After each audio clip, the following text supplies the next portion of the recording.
big problem this country has is being politically correct. I've been challenged by so many people, and I don't frankly have time for total political correctness. And to be honest with you, this country doesn't have time either. Yes, political correctness is out. American exceptionalism is back, ready to re-empower our republic as one nation under God by restoring our unalienable rights of life, liberty, and the pursuit of happiness. This is the Conservative Syndicate, real conservative talk from real conservatives, with your host, John Matthews. The latter-day prophet, vying against the hypocrisies of our time. And Joe Hakos. You want answers! I want the truth! You can't handle the truth! The Conservative Syndicate is comprised of some of the most informed pundits and activists available today. Together we seek to tear down the imaginary wall of separation between church and state through education, information, and engagement on the religion of politics and the politics of religion. And now, your hosts of the nationally acclaimed, globally syndicated Conservative Syndicate, John Matthews and Joe Hakos. And how are we doing today? There's another fine day in the greatest country in the world in the history of mankind. You're listening to the Conservative Syndicate. I'm your host, John Matthews. Glad to have you with us today. And we got another bang-up show lined up for you today. We're going to get back more into the topics kind of stuff rather than just dealing with, I don't know how to describe this stuff. I mean, everything is still somewhat discombobulated in my mind after this election season last year. So many things proved to be not what they are, and so many things that we thought were are not, and so many things that we thought were not are, if that makes sense. So, it takes me a few minutes now when we get on the air here, just kind of get my radar working and my train of thought going. But we do it. We do it here. We do our best here to educate, inform, and engage you, our listening audience, on the politics of religion and the religion of politics. So we're glad to have you with us today. And I want to get my partner in crime right on here right away. Joe Hakos, how are you doing today? I'm good, John. Good. Hey, let's just start off a little light today. We were making comments. Was it yesterday? Yeah, I think it was yesterday. I mentioned Megyn Kelly's going to be leaving Fox News and finally going over to join her real soul sister over there, Rachel Madcow. And we had predicted this a while back here. I think it was somewhere towards the end of the election season when it really came to full fruition, Megyn Kelly's dislike for men, I guess, other than her husband. And so anyway, she's heading over to NBC. But news today is that Tucker Carlson is taking her spot. I wanted to get your opinion on that, Joe. Well, if you remember, John, we were talking at one time. I was watching the Brett Baer thing, 5 o'clock here, 6 o'clock East Coast time, and they had their little round table, their little panel that they have, and they were going back and forth about this quote unquote Russian hacking thing and blah blah blah. And Tucker Carlson, remember I was talking about Tucker Carlson. He was like, "Hey, let's make sure remember one thing." Nobody's ever actually proven this yet. We still haven't had any actual proof about this. And right after that, boom, the show was over, you remember? And so the fact that Tucker Carlson's doing that, okay, more power to him. But then again, I'm just waiting for all these guys. They kind of get all impressed with themselves. And then just like politicians, they kind of hear the echo chamber. And then all of a sudden, these guys are just fools like everybody else. Yeah, that was my thought. I remember I actually watched Tucker Carlson over the Christmas holidays because I wasn't sitting here prepping for the show. And he's on earlier in the day, and I'm usually sitting here, trying to put notes together and get an idea what we're going to do. And he was interviewing Congressman Adam Schiff from out here in California. Yes, And that's another lovely individual. Your Congressman Schiff out there from California. We got him, man. Do we have him? We got him. We'd have way too many out here. But anyway, he really, I was really impressed with him. He really took Schiff to task over the hacking thing. He just, Schiff would start to say something, and Carlson wouldn't even let him finish. He'd just jump in. No, you have no evidence. You're saying these things, and there were certain terms and phrases. I don't remember what they were, what Schiff was using, and Carlson would just shut him up. He would just cut him off. No, you can't say that. You can't say that. Well, it was the talking points. It was the direct Democrat Party talking points. It was the Obama administration talking points. Yeah. It was the Russians are hacking our democracy. Blah blah blah. No. Yeah. First of all, John Podesta is not. He's not in government. He's a private citizen, and the Democrat National Committee is not part of the government either. No, it's not. It's not any more than the RNC is part of the government. So, but it was really interesting. Now, here's to go along with what you were saying. I sit there and I listen to this, and I think, these are the kind of things that put these people into the spotlight, and they get them into prime time. Megyn Kelly got into prime time on Fox News because her willingness to confront and not be swayed by opinion so much, other than her own, being a champion of women. But other than that, she would come after people, and she would, she wouldn't allow herself to be swayed off the topic or the question. I remember in the early days watching her, whenever people tried to lead her someplace else with a talking point, she would always come in and say, "That's great, but let's get back to this. Let's get back to this," and and that got her into the limelight. But then once she got there, you see this evolution where they just become, their independence becomes corralled, so to speak, and they become parrots. And they just sit there and every night they get it's the same. Sean Hannity is an example of it, but going the other way. Sean Hannity has his conservative talking points. I mean, and you can almost recite him. I can almost recite him. I don't listen to him every single day, but every time I've heard him, I hear him, whoever he's talking to, say something along the lines of 45 million people on food stamps, and and he just goes down this list of won't call terrorism, and won't identify ISIS, and it's like, every time he leads a question into somebody, he always prefaces it with these little list of things. And I'm thinking, God, Sean, can't you think of something else to say? Can't you be a little bit more original? That kind of thing. And I'm wondering if that's what's going to happen to Tucker Carlson. He's going to get he's in prime time now, 7 o'clock on the East Coast. That's prime time. And, is he gonna retain that confrontational, in your face? I want the truth and nothing but the truth? Or is he going to evolve into just another talking head that just has his, is kind of given his cheat sheet as to how he is to address people and what he can and cannot say, and how can he and cannot approach them? I mean, he's going to have people like McCain and Lindsey Graham and Karl Rove and these people. How is he going to talk to them the same way, or is he going to be confrontational? It remains to be seen. Not that I'm worried about it one way or the other, because I don't watch it that much, but it is one thing I think people need to really, one of the things we learned in this election cycle, people really need to become aware of, especially those who look to Fox News as the representative of the conservative ideology. Fox News is far from conservative.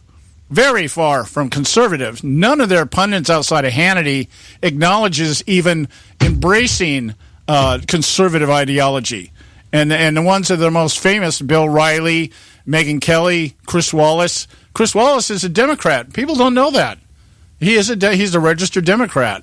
But then you've got Megyn Kelly, who's a self-avowed independent. Same with Bill Riley. Yeah, whatever. Yeah, so it's going to be an interesting, and then even more interesting was Megyn Kelly's sign-off last night. Oh, she signed something off? Yeah, and it was interesting, the words that she used. It was almost an acknowledgement that she's pretty much tossing her audience aside. It was really kind of strange. It wasn't like, I'm going over to NBC and come listen to me. It was more along lines of, I'm going to miss you guys. Like, see ya. Well, you know what? The fact is she tossed her audience aside, I don't know, right after she decided to do what she did that first debate. Yeah. Well, she said the quote was, I will miss them, meaning the crew, this show, and you, talking to the audience. She's going to miss the audience. And I hope our human connection continues, albeit over a different line. All right. I don't think a lot of people are going to follow her over there. And I'm just wondering how itchy Rachel Madcow is now that she's got another feminist that can talk better than she can. Let's see how that works out, you know. So it's just from the practical observation point of view. It's not like it's going to change anything one way or the other. You know, she's just, her narrative is going to be the same. It's just going to be, you know, with a peacock instead of fair and balanced mantra, that kind of thing. So it'll be interesting to see. Anyway, we got to go to break. It doesn't have to be balanced at all. No, yeah. Unfair and unbalanced, that kind of thing. She can be exactly how she wants to be now. Yeah, she can be whatever she wants to be. And, it remains to be seen. Not like I said, it's not like MSNBC or NBC cares about ratings. So there you go. Yeah, and like I said, she'll have a grand audience of the people the 2 people that watch Chris Matthews and the 5 to watch Lawrence O'Donnell. You know, that kind of thing. Anyway, we got to go to break here. We'll be back. We got some more serious stuff to talk about today. We'll be back. Stay with us right here at the Conservative Syndicate. We're not arguing, we're explaining why we're right. The Conservative Syndicate.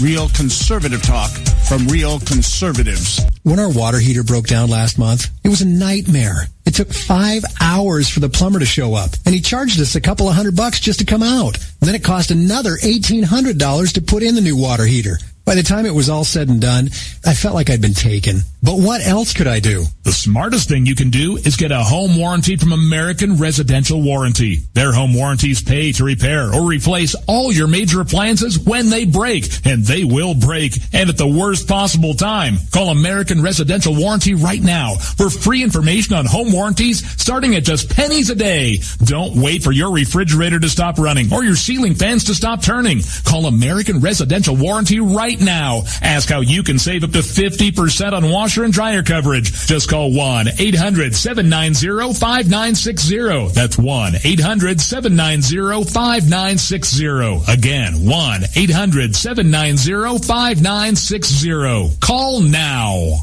Limited time offer, 24-month commitment and credit qualification require cancellation fee, auto pay, and paperless billing, and other restrictions apply. If you can't see the difference, why pay the difference? Switch to Dish for the best deal in entertainment. Only Dish brings you the best in entertainment for less than $20 a month. Cut the cable and don't get directed. Switch to Dish because at just $19.99, Dish saves you every time you turn on the TV. It's so simple. The same channels cost less with Dish. So since you can't see the difference, don't pay the difference. Switch to Dish for the best deal in entertainment. Get premium movie channels free for 3 months, starting at just $19.99. Dish saves you every time you turn on the TV. Call now to save with Dish. Dial 1-800-600-1645. That's 1-800-600-1645. The same channels for less than $20 a month. Dish. Call 1-800-600-1645 for details.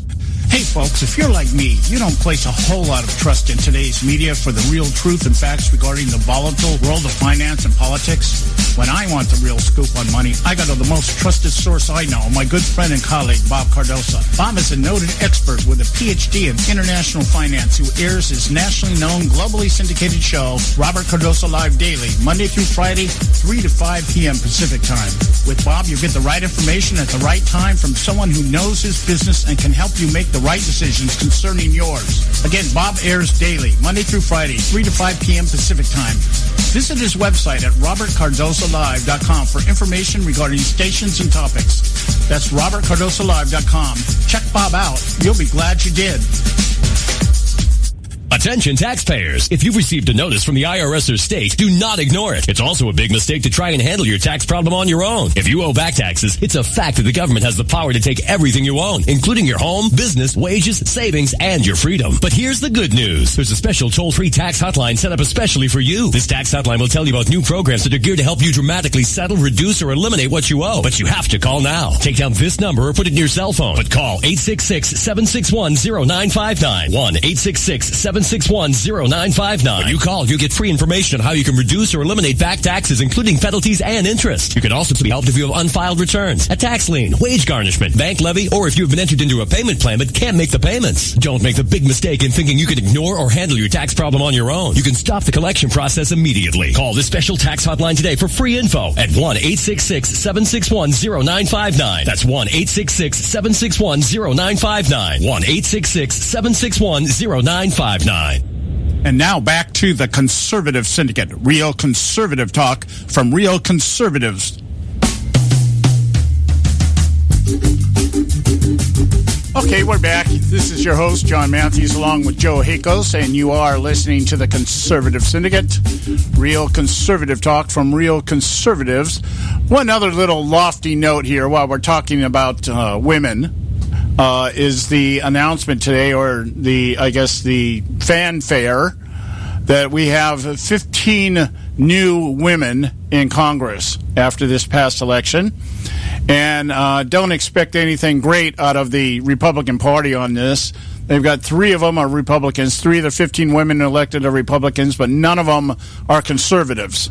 So basically, just think Patty, what's her name? Patty Murray? Or Murphy? Who's the one up there in Maine? Forgot her name. Anyway. But it's interesting, you know, I know I'm going to sound so chauvinistic when I say stuff like this, but this is the kind of stuff I think this frightens me more than some of the other things that I see going on in Congress. I personally do not believe women should be holding office up at this level. I think it's just what's the word I'm thinking? A usurping of the role of women. And it's been brought about because men aren't fulfilling their role. And this is just a biblical thing with me. I'm not going to go into a big speech. It's not to say that women aren't intelligent or women aren't capable or anything like that. It's just what's the word? Circumventing the role of women and men. And we've got women now making decisions that really should be in the hands of men, and not because one is better or worse than the other, just because that's the way I believe God assigned things. It's just a role thing. I'm not saying that women are not capable. I'm just saying they don't belong there. And I know that sounds chauvinistic, but that's the way it is. You know, deal with it. But a couple of the people that have been were elected this time around, I thought was kind of interesting just to take a moment and talk about them. Newly elected Senator Tammy Duckworth. Okay? She's a hero, lost both her legs in the Iraq War after the helicopter she was co-piloting was shot down. You know, kudos for that. Yeah, great. You know, the woman served again, but I don't believe women should be in combat either. So, you know, that just takes it to a whole different level. But here's the thing. I was looking at the pictures of her being sworn in today, and she is dressed head to toe in leather. Now, I don't really care what these women wear. I don't care what any woman wears. She's, you know, free country here. You wear what you want. But I was just wondering, why is it when Sarah Palin wore stuff like this, that was the story? Sarah Palin wore leather. I remember during her 2008 campaign with John McCain, she was known for wearing leather jackets and leather pants and stuff like that. And everybody would just be so disparaging as to how she was dressed. And yet not a word is mentioned about this in terms of, they say, well, she is dressed in leather, but it's not a big deal, you know. But then I see the other ones out there. Kamala Harris, another one out here from California. Barbara Boxer on steroids. You think Barbara Boxer was bad? You folks haven't seen anything yet. This woman is going to make Dianne Feinstein look like a conservative. I guarantee you. She's already out here. She was, what was she out here? Attorney General out here in California. And she was trying her hardest to censor conservative speech out here, literally saying if you were talking about any opinions that dissented with the government in terms of, liberal ideology, people should be actually persecuted. She's just like a Democrat to me. Yeah, and she, she's one of these people, climate change deniers, should be charged with criminal offenses and stuff like that. And she tried to get this legislation passed, and believe it or not, she almost pulled it off. But if it wasn't for people up there, we'd have a few diehard, real hardcore conservatives out here like Tom McClintock, people like that, who just stood up and said, okay, enough is enough. But she did win the Senate seat, okay? And so that's one you're really going to have to keep an eye on, because this woman is not going to go. She's not just going to fade into the sunset. She isn't just going to be a wallflower in the halls of Congress. This is a power-hungry lady, and first black senator, I think, woman senator, I think is what that's what her claim is going to be. Okay. So, yeah, there's a couple of things going on, in terms of, the other one, Senator Cortez Masto is the one that took Harry Reid's spot in the Senate. And I saw her commercials out here. I don't know why they were advertising out here in California. But this woman her idol is Hillary Clinton. A lot of the commercials had her walking around with Hillary Clinton. And she even campaigned in Nevada as Castro Cortez Masto Clinton. It was like, yeah, me and Hillary, we're of the same cut, that kind of thing. So we've lost nothing by Harry Reid resigning or retiring. So just a lot of, I'm not going to go through the whole list, but Dick Cheney's daughter got elected, but she's a moderate. Liz Cheney, yes. Yeah, she's not anything like her father.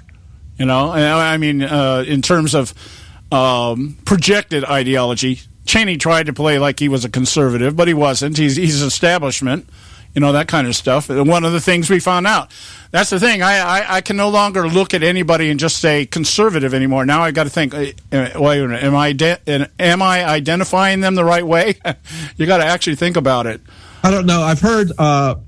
I've heard Claudia Tenney, representative out of New York, who just took office the other day. I've heard her talk, and being from New York, yeah. So we'll see what happens with her. She's called Chuck Schumer to task before, but that's really hard to do.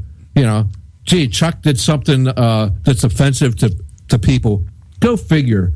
So we'll have to. My thing is, we know what we're going to get from the Democrat. Mm-hmm. Yeah, it's the Republicans. You still have to figure out what are they going to be like. I mean, are they going to be the Lindsey Grahams and the John McCains of the world? If so, they should just change their party affiliation. Yeah, exactly. I agree. That's and you're talking about Claudia Tenney, Republican out of New York, the 22nd Congressional District in. It's not New York City. It's upstate New York. Okay, I got you. And then over in your neck of the woods, Stephanie Murphy. Ooh, yeah, the first Vietnamese-American woman elected to Congress. Yeah, right? Democrat. Yeah, Democrat. Yeah. And worked for the Department of Defense. Boy, that scares me. All right, anyway. Like I said, I'll even give those people a chance. Maybe they'll have a different mindset, but I think they're just going to be co-opted by their party. And, the party that wants to have the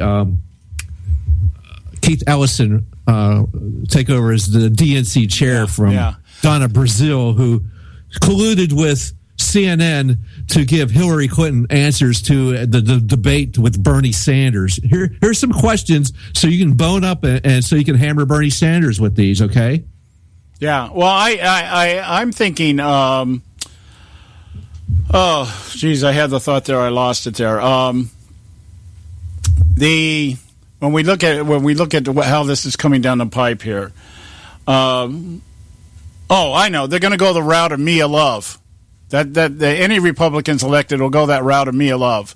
You come in there, you came in on a Republican platform. We're going to clean house, Tea Party, whatever it is they threw out there. But as Joe just said, they'll be bent and molded into the typical establishment elitist template. If you don't go along, you don't toe the line, as John Boehner used to say.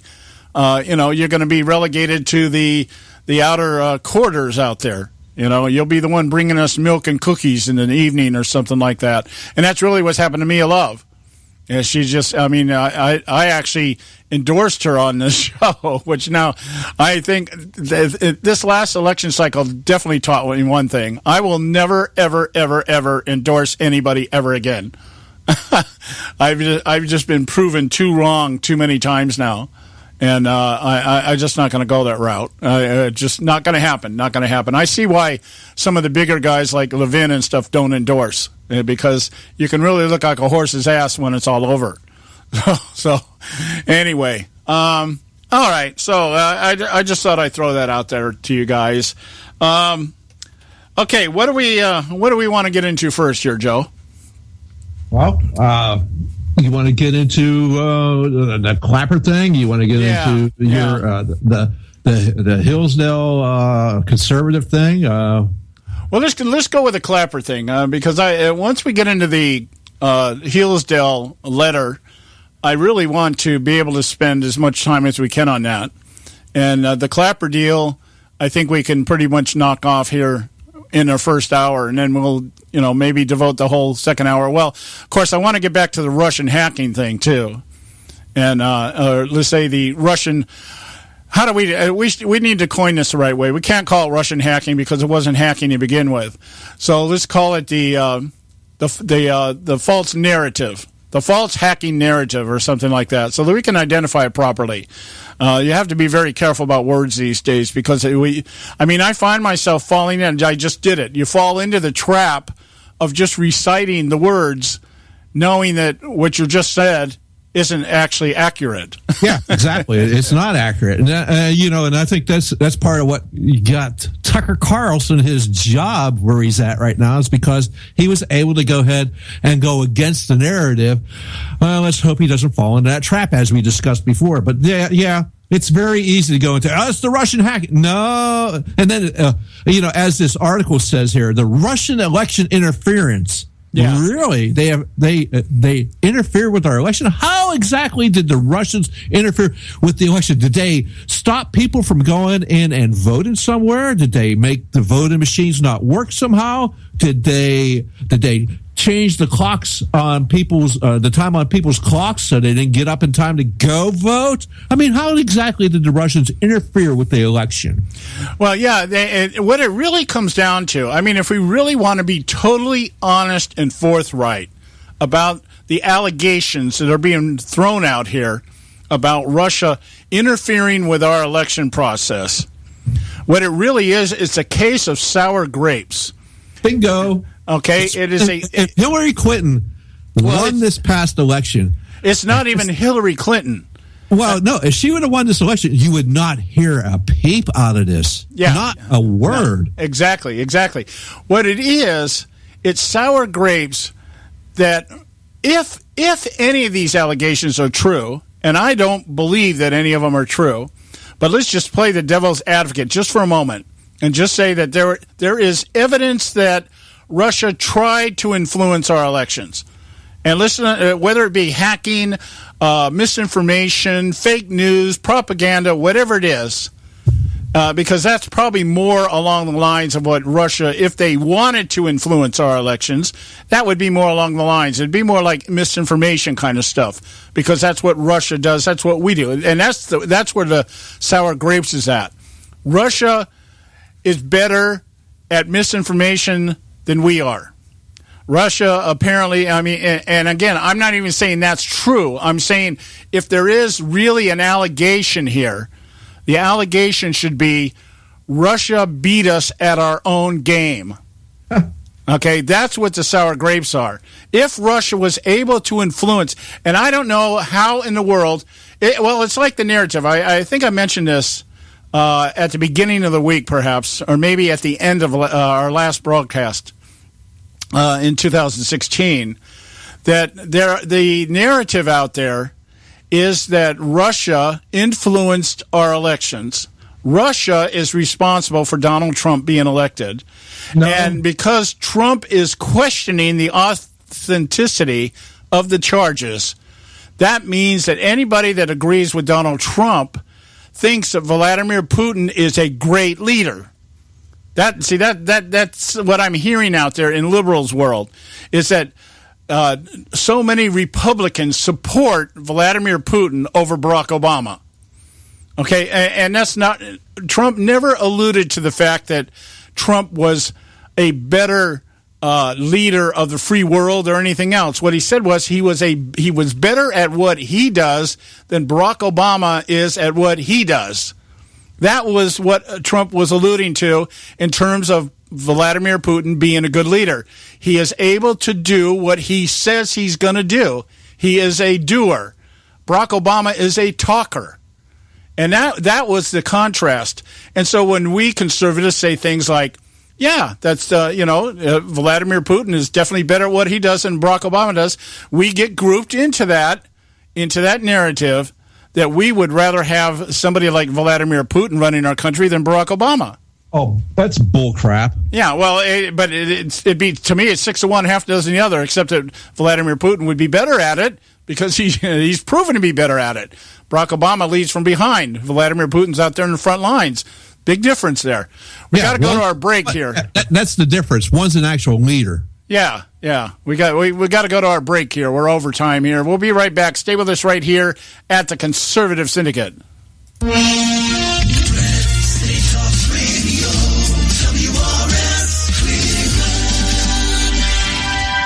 Hey, I'll make you a deal. Give me 60 seconds, and I'll give you directions to the Fountain of Youth. Okay, I'm joking. Well, kind of joking. No fountains, but youth, I got Nature's Youth and their premier anti-aging product, Nature's Youth RSF. With your sensible diet and exercise plan, Nature's Youth RSF can help you look and feel better. RSF is an all-natural amino acid supplement that supports your body to naturally increase HGH levels without any synthetic hormones. And elevated HGH levels can contribute to increased energy, improved libido, reduced body fat, and improved exercise capacity. Let's be honest. Who doesn't want to look and feel younger? Visit the newly designed website at naturesyouth.com or call 800-333-6923. That's 800-333-6923, and like them on Facebook, and you'll be included in contest and exclusive offers. What a deal. Oh, speaking of deals, my time's about up. 800-333-6923 or naturesyouth.com. Who needs a fountain anyway? Call today. Expand your life with Extendovite. When I had a heart attack at 42, I was not sure what the future held. But a year later, the doctors could find nothing wrong with me and took me off all my medication. What did I do? I took a herbal mixture of garlic, cayenne, and a few other herbs mixed in liquid form. I now call this Extendovite. I would have never believed that a few simple herbs could actually change my life like they did. Now it's your turn to see what the powers of garlic and cayenne can do for you. For only $69.95 plus shipping and handling for a 2-month supply of either capsules or liquid, you too can begin on your path to better health. For more information, call 1-877-928-8822. That's 1-877-928-8822. Or visit our website at heartdrop.com. Expand your life with Extendovite. I've owned my company for 14 years now, and I can tell you that payroll is a 4-letter word. I hate doing it. It eats up hours I don't have, and it costs me money I could be saving. But my accountant's too expensive, and I'm not sure who to call. But I know I need help. We're Paychex, and we take all the hassles out of small business payroll. We save you time and money. It's easy. Call, fax, or give us your payroll information securely online, and we take care of the rest. We calculate the correct taxes, manage payments and direct deposits. We even send out your checks. Payroll doesn't need to be a 4-letter word anymore. We're so sure that we can save you time and money that we'll give you a month's payroll free. Just for calling 877-663-3830. Get 1 month's payroll for free. Call Paychex right now. 877-663-3830. That's 877-663-3830. Hey, I don't back anybody unless I believe in them. And I do believe in the value of investing in gold and silver. And the company I trust to buy my gold and silver from is Swiss America. I've been working with them for nearly a decade. I trust them, and you can too. Swiss America will help you sort through and find the best options available when you're considering investing in gold and silver coins. Listen, for over 30 years, Swiss America has been offering Americans what they want in their investments: safety, liquidity, quality, reliability, and a potential profit. Gold and silver have a place in every investor's portfolio. So why not let Swiss America help you diversify your investment portfolio now? Call now for free information. 800-978-3907. 800-978-3907. 800-978-3907. 800-978-3907. Individuals and businesses with tax problems, listen carefully. Do you feel like you're losing control of your finances? If you owe over $10,000 in back taxes or have unfiled tax returns, we can help you take back control. The IRS is the largest and most aggressive collection agency in the world, and they can seize your bank accounts, garnish your paycheck, close your business, and file criminal charges. Take control of your tax problem now by calling the experts at U.S. Tax Shield and take advantage of the Fresh Start program and new laws that may allow us to negotiate a settlement for the lowest amount possible. Our team of tax attorneys and enrolled agents can stop collections and get you protected so you can take control of your financial future. U.S. Tax Shield offers a price protection guaranteed quote to get you protected today. U.S. Tax Shield is A+ rated with the Better Business Bureau, so call now. 800-380-2906. That's 800-380-2906. U.S. Tax Shield. 800-380-2906. And now back to the Conservative Syndicate, real conservative talk from real conservatives.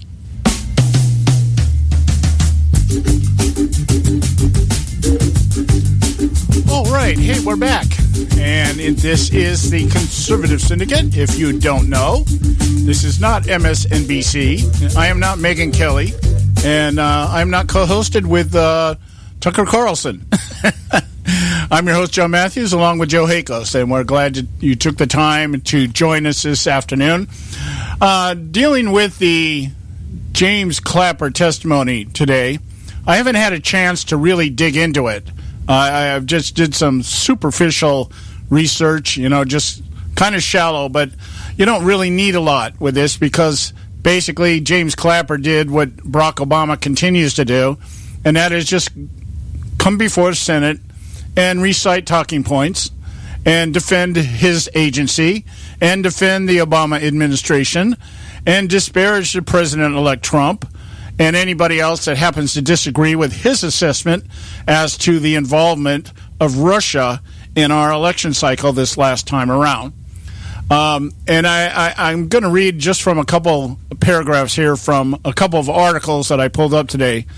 Yahoo, Michael Walsh, Director of National Intelligence James Clapper, says the Russian government's interference with the United States election went far beyond the now highly publicized hacks of Democratic email accounts, which were merely one part of a multi-layered campaign of propaganda and deception. Okay, so let's stop right there, okay? Okay. So the highly publicized hacks, well, they're not hacks, okay, they were leaks. Right. And second of all, of Democrat email accounts. Not Democratic, Democrat. Oh, yeah, that's a see, Joe understands doublespeak. and I didn't catch that, but that's exactly right. What he's basically doing, he's alluding to the fact that the emails are part of the Democratic Party. Democrat Party. Right, the Democrat Party. They're Democrat. That means that the emails belong to the Democrat Party, like the Democrat, like it's its own bureaucracy kind of thing. Yeah, I mean, we have a republic, and we have Democrats, and we have Republicans, and we follow a democratic kind of legislative type of agenda we have a Democratic policy, but that has Democrats and Republicans involved, and maybe an occasional fence-riding independent. Yeah, that's an important point. What we really need to understand, really, the political parties are not the government. Thank you. Exactly that. And they're trying to make it out to be the Democrat National Committee was hacked, and that was like hacking our government. No, it was a leak. And second of all, that's not part of our government. Exactly. It's a private organization. Hence the reason why they can make up their rule to have 700 and some super delegates to rob Bernie Sanders, another Democrat, from being elected as their nominee. Yeah, that's a very good point. The idea, when we talk about the government is the collective of the three separations of power, of which party affiliates are elected to serve. But the Democrat Party is not the government any more than the Republican Party is the government. They are simply affiliated with parties that basically give them the money to campaign and supposedly represent their constituents, who are the government. The constituents are the government. In the purest sense of the word, the way our framers said it. It is up to the citizens to determine how the government is run through the election of elected people who are affiliated with one party or another, whether it be Democrat, Republican, Green, Independent, American, blue balls, whatever the whatever the parties are that they're affiliated with, and that's an important point. And the next part of that, where it says a multi-layered campaign of propaganda and deception. Well, that was what was found out in the leaked emails given to us by Mr. Julian Assange and WikiLeaks. Yes, it was a multi-layered campaign of propaganda and deception brought to us by the Democrat Party. Yeah, see, and there's where I was talking about the sour grapes. You hit it right on the head there. Here's the thing. What they're claiming here is that the Russians engaged in a multi-layered campaign of propaganda deception. And see, now here we go back to the talk. The narrative is what? It wasn't the content of the DNC leaked emails that was the issue. It was the fact that they were leaked, and we have to find out who leaked them, not the content. Any more than John Podesta's emails. It wasn't about nobody wants to talk about the content of these emails, whether they were hacked, leaked, however they got into the public realm is irrelevant in relation to the fact that the content of the DNC leaked emails and the leaked John Podesta emails, which was, I believe, his email account was hacked. Julian Assange, no, you know what? It wasn't hacked. It was phished. Okay, it was phished. You're right. I'm sorry. Yeah, so he gave out his passwords, which happened to be password. Yeah, can you believe that? Yes, I can. I can't really believe it because these people have been in quote unquote air fingers quote here government long enough to know better. Well, the point isn't that just like the epitome of arrogance to think that you can. Oh, I just use word password for password. It's like I'm not doing anything wrong. I don't have to worry about anybody hacking me. I don't have to worry about anybody phishing me. I don't have to worry about anybody leaking anything that I'm doing here because I'm just so damn good at what I do, and the end justifies the means. Nobody's going to play around with me. Are you kidding me? He was a former head of the CIA, for crying out loud. And it's just... He's a former head of our nation's intelligence service, and he shows how much lack of intelligence he actually has by making his email accounts password, for crying out. I mean, it's the dumbest thing you could ever hear of, especially from someone that used to hold a position that high up in our government. Yeah, even the most basic... This is basic computer 101. You couldn't even open up a Yahoo Mail account they wouldn't even take password as a password. Or try to go out there and use numbers in sequence, 1, 2, 3, or something like that, and they'll give you a message. Sorry, you can't do that. And why? Because they know people that's easy to hack. So severely easy to hack. In fact, as Julian Assange said in that Hannity interview, a 10-year-old, well, actually he said it's like a 14-year-old could do it. So, which is absolutely correct. So the issue here should not be were these emails hacked? Was it leaked? Or if this was a hearing on cybersecurity, then why don't we talk about the lack of cybersecurity? Why don't we talk exactly about that? These people are all worried about Donald Trump coming into the office of the president, and he has loans and money being owed to, and he's made promises to Wells Fargo and all these other banks, and they're all worried about, these banks could hold Donald Trump a hostage or something like that with undue amounts of money, and Donald Trump has promised this money and made his own personal promise that this money's good. He's good for the money. Blah blah blah blah blah. And it's like, oh really? Well, what about let's put what would have happened if Hillary Clinton won this election? Yeah. Gee, I think her private email server was hacked, was broken into by nefarious means, wasn't phished, wasn't scooped, wasn't given out and leaked. It was actually hacked, and these were hacked by, actual state players, foreign government entities. I guarantee you that Iran, North Korea, China, the Soviet Union, probably the Israelis, probably the Germans and the French and the Brits probably all hacked into her private email server. Now, who would be compromised there? Yeah, and we know that, again, differentiating between hacked and phished and leaked. See, the email, and what was it? James Comey said himself, if again, alleging, if Hillary Clinton's email account had been hacked, literally hacked, we wouldn't know it anyway. I remember him testifying to that. We would have no way of knowing.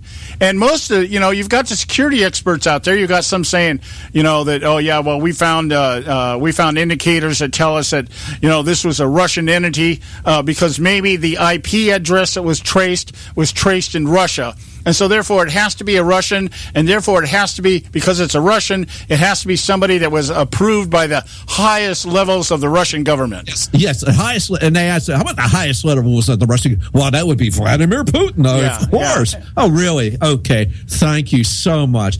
And it's a good thing he knows all about the Russian civics lesson, let alone, now maybe we could start with maybe some United States of America civics lesson and tell us about the three branches of government again.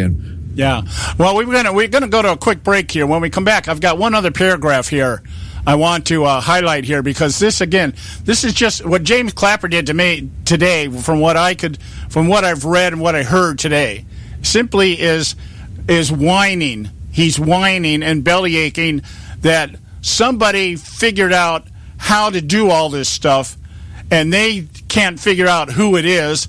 And once more, they probably don't know how to do it back. Yeah, I have some comments about that. Yes, so let's go to our break. Yes. Yeah, okay. All right, stay with us right here, guys. We'll be right back here at the Conservative Syndicate. There is an old saying, children should be seen but not heard. At no time is this more apparent than when politicians speak. TheConservativeSyndicate.net, the adult in the room. Hey folks, if you're like me, you don't place a whole lot of trust in today's media for the real truth and facts regarding the volatile world of finance and politics. When I want the real scoop on money, I go to the most trusted source I know, my good friend and colleague, Bob Cardosa. Bob is a noted expert with a PhD in international finance who airs his nationally known, globally syndicated show, Robert Cardosa Live Daily, Monday through Friday, 3 to 5 p.m. Pacific time. With Bob, you get the right information at the right time from someone who knows his business and can help you make the right decisions concerning yours. Again, Bob airs daily, Monday through Friday, 3 to 5 p.m. Pacific time. Visit his website at robertcardosalive.com for information regarding stations and topics. That's robertcardosalive.com. Check Bob out. You'll be glad you did.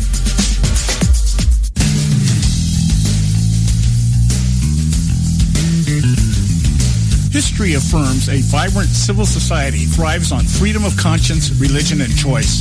Any society absent these qualities stifles individual responsibility and accountability, thus enslaving its people by denying them their potential for goodness, creativity, and altruism. To that extent, oppression, coercion, and totalitarianism are multiplied exponentially. To counter such outcomes, the American Freedom Alliance was formed. The AFA is a nonpartisan, non-aligned movement which promotes, defends, and upholds Western values and ideals. The Alliance strives to build an international coalition of citizens of the West who together promote and protect moral values, democracy, and freedom. To find out more and become part of this valuable asset in the preservation of freedom and all its rewards, contact us at AmericanFreedomAlliance.org. That's AmericanFreedomAlliance.org. Let freedom ring. And now back to the Conservative Syndicate, real conservative talk from real conservatives.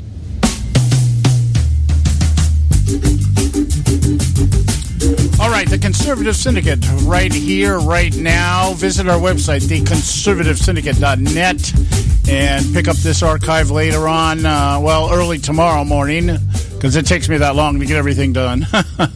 And we'll be back on the air tomorrow also. 3 o'clock out here on the West Coast, 6 o'clock on the East Coast, and primetime somewhere all the time on globally syndicated and nationally acclaimed the Conservative Syndicate. Visit the website, conservativesyndicate.net, theconservativesyndicate.net. Okay, Joe's got something here we're going to share with you, but I want to, before we get to that, we're going to really explain to you here the difference between hacking and leaking and phishing. Okay, so that you'll understand the context of this whole thing. But I want to close up this one little section here on the hearing today with NSA Director James Clapper. And at this hearing, Senator Martin Heinrich, Democrat from New Mexico, asked Mr. Clapper if he could address not only the classified information, meaning, and this is going to be the cover, guys. This is how they're going to cover this thing up. The stuff that they're going to tell us leads to the implication or the evidence that they need to determine it was Russia is going to be classified, meaning the public will not know what it is. And that's how they're going to cover this thing. And I'm just hoping that once it all hits, President-elect Trump, or once he takes office, he's able to come out and say, this classified information, there really is no classified information. Or the classified information is irrelevant to the charges. But it goes on here, getting back to the topic here. He says Martin Heinrich, Democrat from New Mexico, asked James Clapper about the relevance of publicly available information and seeing the full picture of Russia's activities. Remember, Clapper is saying it's not just the quote-unquote hacking that we have to deal with. It's the big picture. It's the entire campaign of Russia to undermine our electoral system and government. He says, while there has been a lot of focus on the hacking, this is actually part of a multifaceted campaign that the Russians mounted. That's James Clapper telling the committee. Now, check this out. Clapper pointed to the Kremlin-funded TV channel RT, previously called Russia Today. Of course, RT, which is heavily supported, funded by the Russian government, was very, very active in promoting a particular point of view, disparaging our system. So what? Think about that. So what? So Russia put propaganda on their TV channels about what a bad country America is. That's been going on since what? Stalin? well before that. Okay, and maybe even before that. But I mean, with Stalin is when, or Lenin, maybe when Lenin was in power, that kind of thing. He said Russia would exploit any crack in the United States' integrity. The crack, we're talking about a charismatic abyss, not a crack, such as the nation's alleged hypocrisy about human rights through social media, fake news, propaganda, and so on. Hey, what's the big deal there? Really, what is the big deal that Russia is using the same media that Barack Obama has been using for the better part of 12 to 14 years to get his lying, cheating, deceiving message out there? And this is where the sour grapes comes in at. You guys are pissed off that you got one-upped, if indeed that really even happened. Yep, absolutely. I don't think they got one up. They just want to deflect. They want to deflect it. And you notice no one's talking about Hillary Clinton's private email server anymore. Yeah, well, let's get to the article. Joe, pop this up here. Here's a really good example of the difference between hacking, phishing, and leaking. And this goes back to 2015. Remember, Barack Obama first said back in 2015 that he was the one that revealed that there had been a legitimate hack of Washington computer systems. Go for it, Joe. Yeah, back in July 2015, and I'm reading from the New York Times, okay, the source of news everywhere, according to them, anyhow, okay? Hacking of government computers exposed 21.5 million people, okay? 21.5 million. The Obama administration on that Thursday revealed that 21.5 million people were swept up in a colossal breach of government computer systems that was far more damaging than initially thought, resulting in the theft of a vast trove of personal information, including Social Security numbers and some fingerprints, as well as SF-86 forms, which is your security clearance paperwork, which, if you have any idea about security clearance paperwork, has everything from birth to death on it from you, including family, friends, and addresses, phone numbers, where you worked, et cetera, et cetera, et cetera. All that was hacked in 2015, and you heard nothing about it because, and what was their solution to it? They gave you credit monitoring, free credit monitoring for a couple of years. Blah, blah, blah, blah. Isn't that wonderful? Yeah. So where was the government then? How come they knew about it then? There's some hacking. Did they take care of this cybersecurity problem? Hell no, they didn't take care of it. This government, this administration does not care about it. The only reason why they're whining about it now is because they lost an election and they're deflecting from what's actually happening, which is Hillary Clinton lost because she's corrupt. The Democratic Party is corrupt. Barack Obama is corrupt. There's another aspect of this I want to spit out here while we're talking about this.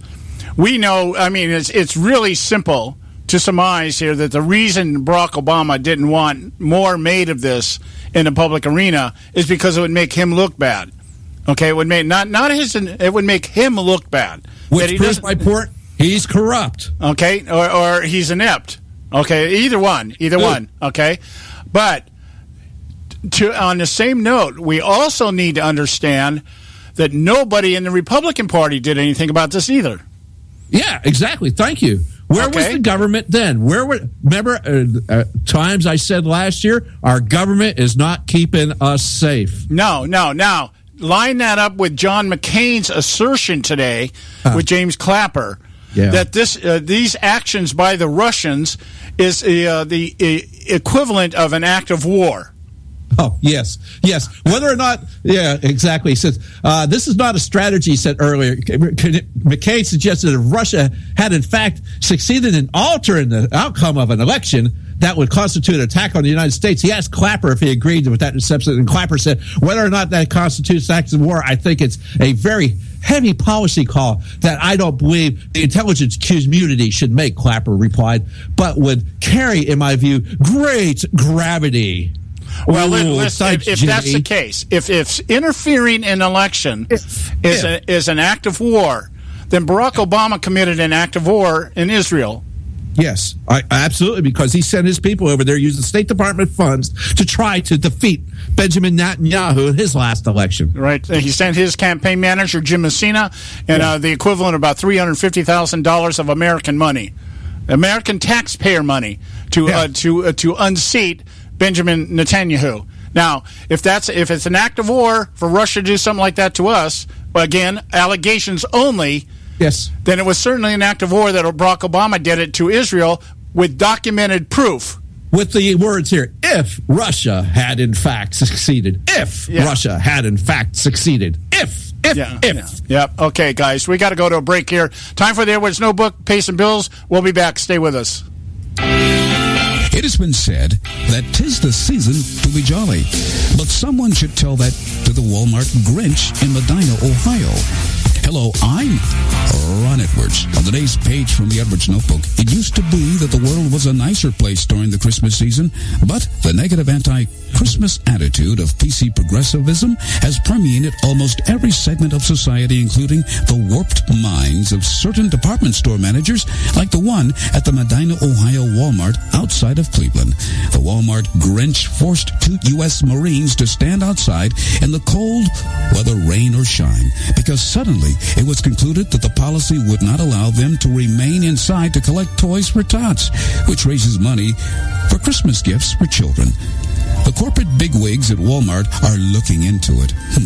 This is a cut and dry case of a know-it-all bigoted progressive seeking to disrupt or stop what has been allowed for many years simply to raise money and collect toys for tots.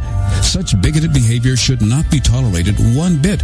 For those who don't like Christmas, you have a right to your opinion, but you don't have a right to muck it up for the rest of us who appreciate Christmas and the Marines who seek to help bring about joy for American children who might otherwise not receive a gift for Christmas.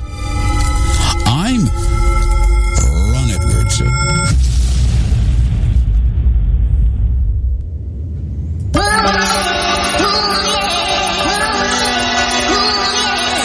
You can catch all our archives at theconservativesyndicate.net. The Conservative Syndicate.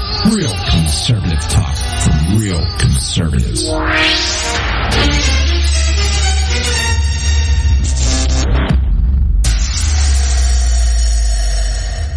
Prices are for base buildings only. May not be available in some areas. Attention business owners, do you want a stimulus package that really works? Before you spend thousands of dollars more than you should on your next building project, listen to this. General Steel has a stimulus package designed to help you save as much as half the cost of conventional construction on your next building. As much as half. That's right. General Steel can save you thousands of dollars with a pre-engineered steel building designed for your business or church. How about a 50 by 100 foot building for under $30,000? So don't pay thousands more than you should without calling General Steel first and save as much as half the cost and time of conventional construction. With the projected demand for steel in Japan and China, prices may be skyrocketing. 877-927-3360. 877-927-3360. 877-927-3360. Term life insurance. It can be a powerful way to protect your assets and your family. You work hard to earn and save your money to build a nest egg for the future. Don't let it get wiped out because you didn't plan ahead. Take the time now and make a small investment in $500,000 or more in quality term life insurance. Call the Term Lifeline and let us shop the best companies to give you the lowest rates. We specialize in policies of $500,000 and above. Ask about some of our 10 and 20-year fixed rate plans with guaranteed rates. Call the Term Lifeline right now for your free insurance quote. 800-870-3609. 800-870-3609. You owe it to yourself to protect your family and your assets. Make term life insurance part of that plan. Call the Term Lifeline right now. 800-870-3609. 800-870-3609.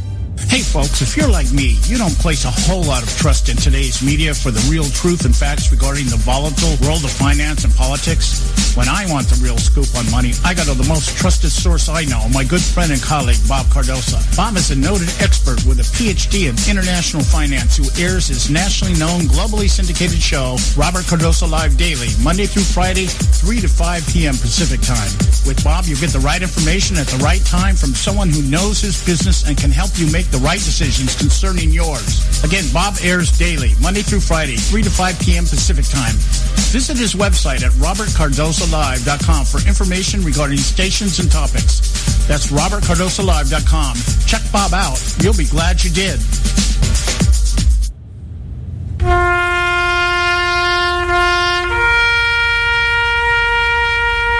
Read something recently worth thinking about. It's the soldier, not the campus organizer, who's given us freedom to demonstrate. It's the soldier, not the reporter, who's given us freedom of the press. It's the soldier, not the poet, who's given us freedom of speech. It's the soldier who serves under the flag who defends the protesters' right to burn the flag. Isn't it time now to demonstrate that we support our troops? Were it not for the brave, there'd be no land of the free. Fred Thompson's message was brought to you by citizensunited.org.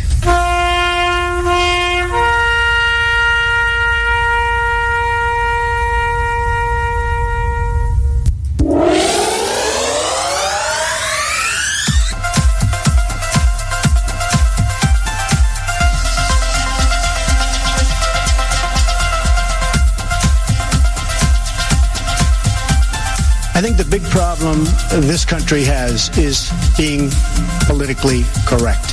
I've been challenged by so many people, and I don't frankly have time for total political correctness. And to be honest with you, this country doesn't have time either. Yes, political correctness is out. American exceptionalism is back, ready to re-empower our republic as one nation under God by restoring our unalienable rights of life, liberty, and the pursuit of happiness. This is the Conservative Syndicate, real conservative talk from real conservatives, with your host, John Matthews. The latter-day prophet, baying against the hypocrisies of our time. And Joe Hakos. You want answers. I want the truth. You can't handle the truth. The Conservative Syndicate is comprised of some of the most informed pundits and activists available today. Together we seek to tear down the imaginary wall of separation between church and state through education, information, and engagement on the religion of politics and the politics of religion. And now, your hosts of the nationally acclaimed, globally syndicated Conservative Syndicate, John Matthews and Joe Hakos. All right, we're back. Hour 2 right here at the Conservative Syndicate. Real conservative talk from real conservatives. I'm your host, John Matthews, along with Joe Hakos. We were talking the first hour about this hacking situation, real hacking, documented hacking, apparently by China, into the databank field, the databank. So let's just call it that. I guess that's what it is. At the Office of Personnel Management. And, I'm a little bit concerned about that because my records are sitting out there in the Office of Personnel Management. Yeah, so are mine.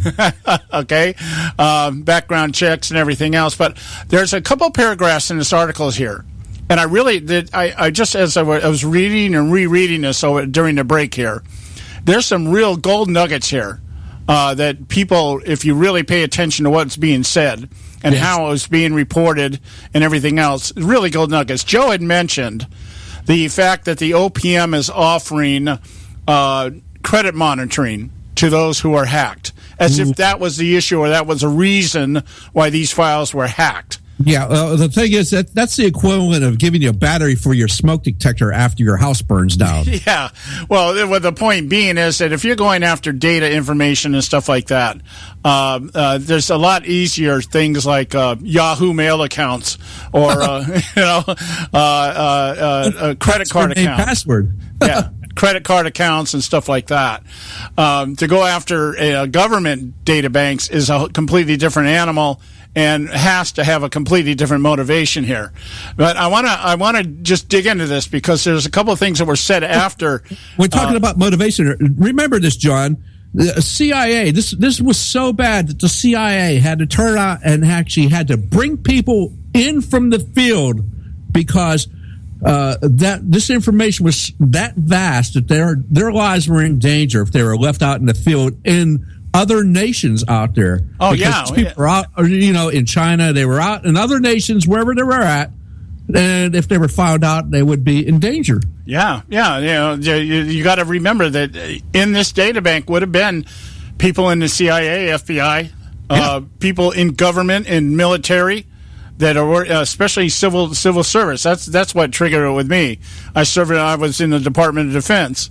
So anyway, let me get to the points of this here. Catherine Archuleta, who was the director of Office of Personnel Management, of course, everybody called for her head like it was her fault. Okay, this is standard operating procedure in the government. In fact, I know Joe can verify this because that's his job where he's at. This is constant behind the times with updating computer systems. The government is nefarious for never being up to date on anything in terms of upgrades, the latest software, the latest virus protections and everything else. They're always ages behind the rest of the world. And you would think, with all the money that goes into their coffers, somebody might think it's a little bit more important than, giving out free computers and free iPads, things like that, free cell phones, maybe, that kind of stuff.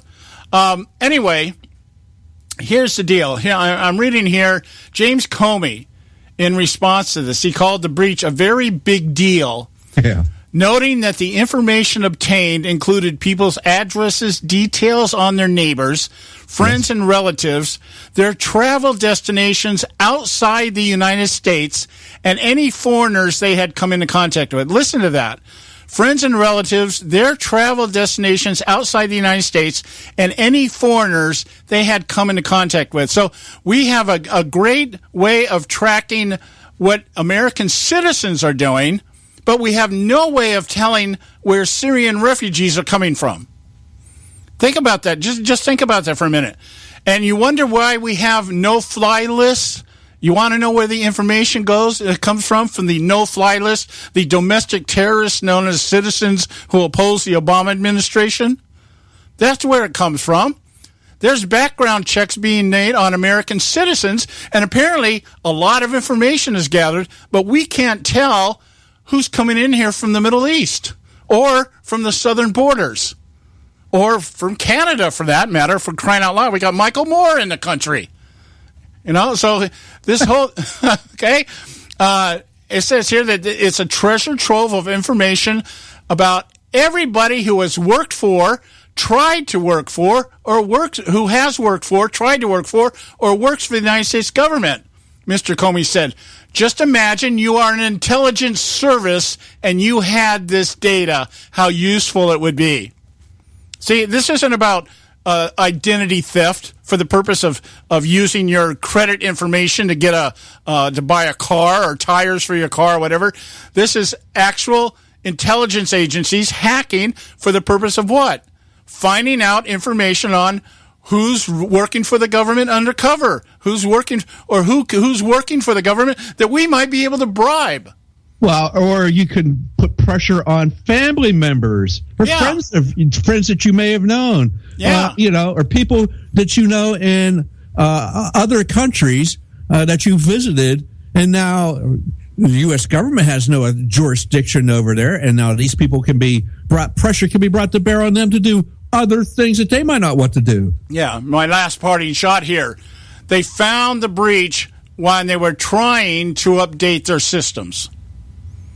And it just tells you you really got to understand this. I could go on for hours about my experience in civil service, Department of Defense, with outdated, non-existent computer systems. I mean, it's just amazing. And Joe, you do the same thing. You update and you upgrade from where you work at, right? Yeah.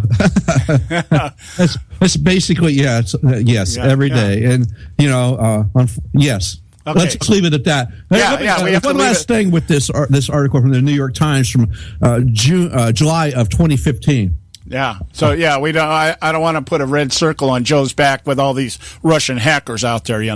So anyway, time for Moments of Madness, guys. We'll be back in just a moment. Stay with us right here at the Conservative Syndicate. We got more here today on Moments of Madness.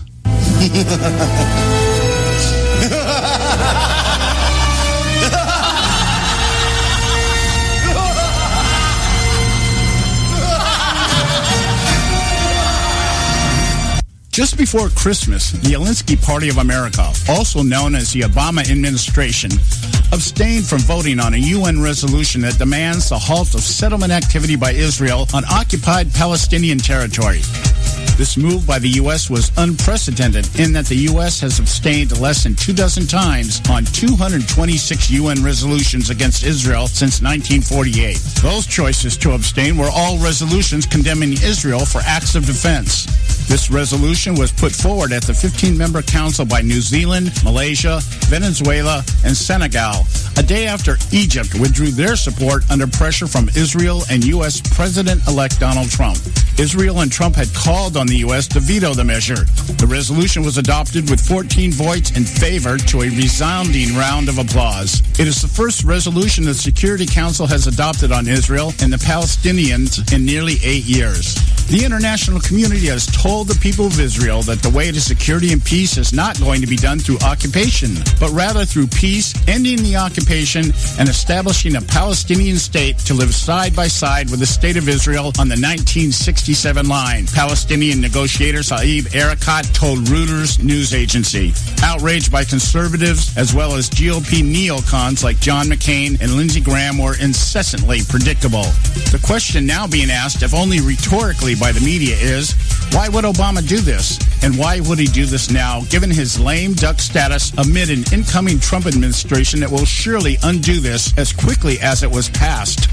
The answer to this and other questions regarding Obama's scorched earth maneuvers in his last days is actually found among another brewing controversy, this one involving Russia. Here's the madness. In June 2016, Nancy Pelosi trots out the Russian hacking theory now being reported as fact after the DNC is hacked along with the State Department. The DNC emails are leaked and show a conspiracy to make sure Hillary wins the nomination. At that time, everyone claims no one knows for sure, but they think it might be Russia, hence Pelosi's preliminary damage control effort. Little attention is paid to the content of the emails, but rather the alleged source. Then a month before the election, WikiLeaks trots out John Podesta's emails, showing within the Clinton campaign not only conspiracy to make sure Hillary wins, but collusion with the media, including how to manipulate polls, corruption with donors, and even racism, needy Latinos, and a Catholic church spring to change church doctrine. Again, no one has evidence Russia's behind this, only speculation. And again, the content of the leaked emails are secondary to the narrative being advanced Russia is up to no good, and now Trump may be part of it. Then the election comes. Hillary loses. All of a sudden, Obama says he knew of Russian interference in 2015, but chose to remain silent because he figured Hillary would win anyway, so why give ammunition to us right-wing fanatics? In fact, Obama says he has known of Russian interference since 2009. The proper term is spying, by the way, the same thing we do to them. Obama chose to remain silent then also. All of a sudden, everyone agrees it has to be the Russians. Still no evidence, just assessment and speculation. Jay Johnson of the DHS, along with Director James Clapper of the NSA, speaking on behalf of his and 16 other intelligence agencies, concur by assessment they believe it is Russia. Not one soul from these other agencies is asked to concur with Johnson and Clapper's claim by the media. The CIA and eventually the FBI reconcile their different assessments and validate the narrative. Apparently, FBI Director James Comey owes one to Obama for costing Hillary the election. Not Hillary, Obama. Security experts hired by the DNC, along with college professors, claim the hacking shows similarities to earlier hacking procedures by Russians, while other experts say the Russians, if guilty, would employ tactics that were untraceable. Calls for evidence remain unanswered, but speculation becomes fact because everyone thinks it's the Russians. Joining the cadence are neocons John McCain and Lindsey Graham, again as predictable as they are moronic. House Speaker Paul Ryan agrees since he has to deal with these neocons who are establishment icons. Under immense pressure to produce evidence, Obama demands a report be submitted to him before he leaves office. Meanwhile, Obama puts sanctions on Russia and pulls diplomats out of their capital. Now with the report in hand, amazingly it only took less than 3 weeks, Obama says he has his evidence. And where does it come from? Obama's own people at the DHS. The same DHS that swore the integrity of the elections could not be compromised when they thought Hillary would win and Trump might contest the results. The only real evidence before us is a fabricated narrative designed to deflect blame off of Obama's failed policies and agenda, including his attempts to undermine Israel. It's not even about Hillary. The evidence indicts Obama's tenure, a loss of a total of 1,042 seats across 50 states once held by Democrats are now held by Republicans and other parties. 60 seats lost in the House and the Senate. Democrats now hold only 12 governorships, all in states that are facing bankruptcy in major urban centers. What should be asked by the media is why, with all the failures of Obama, would Putin want Trump when Hillary would better serve his game? Think about that. An even more relevant question is, so what if Russia did it? What does Russia have to do with the UN resolution against Israel? Well, we could ask the question, where is the outrage regarding Obama interfering in the election process in Israel? Something that has been documented. Obama injected $350,000 in cash and dispatched his former campaign chair, Jim Messina, to work to displace Netanyahu. If we want to know the answer to both the reasoning behind the UN resolution and why the hacking issue is of such importance, we need to lay both these issues side by side. Obama never does anything for one simple reason. It is always about his agenda, his image, and his plan to fundamentally transform the United States of America.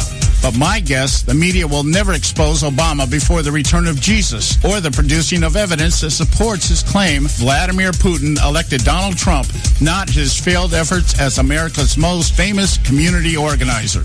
This is John Matthews for Moments of Madness.